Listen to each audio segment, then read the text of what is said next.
ГСП онлайн. Городские новости сейчас. Предприятие «Газпром-Трансгаз Ухта» устроило журналистам экскурсию по объектам, ремонт которых теперь осуществляет.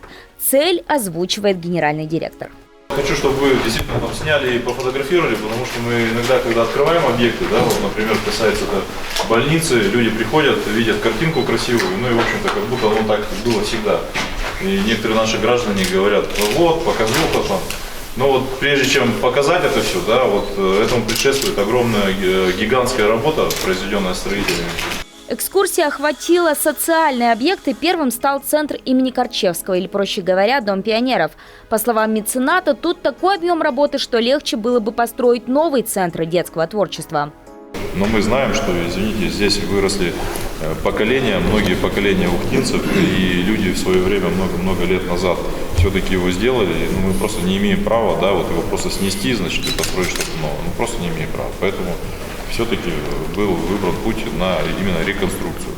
Ремонт идет и у Стеллы «Вечный огонь». Работы ведут уже второй год на средства работников предприятия, собранных в рамках акции «Мы наследники Великой Победы». Они собрали порядка 8 миллионов. У нас выполнены работы почти 120 метров. Замена брусчатки и гранитных плит.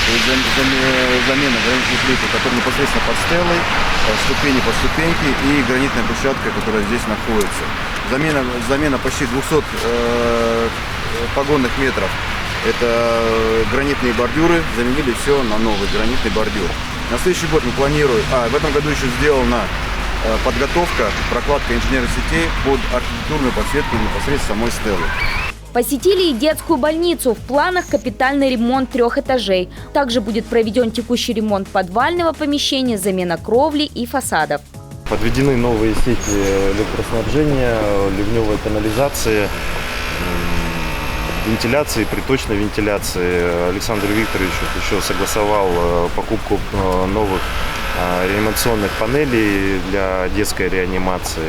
Обрадует предприятие молодых мам с новорожденными малышами. В Ухте скоро будет нормальное выписное отделение роддома. Там также активно ведутся работы. Помимо красивого зала, тут планируется и внешний переход между двумя корпусами. Теперь роженицы передвигаются по подвалу, который для этого попросту не предназначен. Также изменения коснутся лыжной базы «Сияние севера» в Шудаяге. Там планируется организовать как зоны отдыха с этническими компонентами, так и горнолыжный спуск с подъемниками.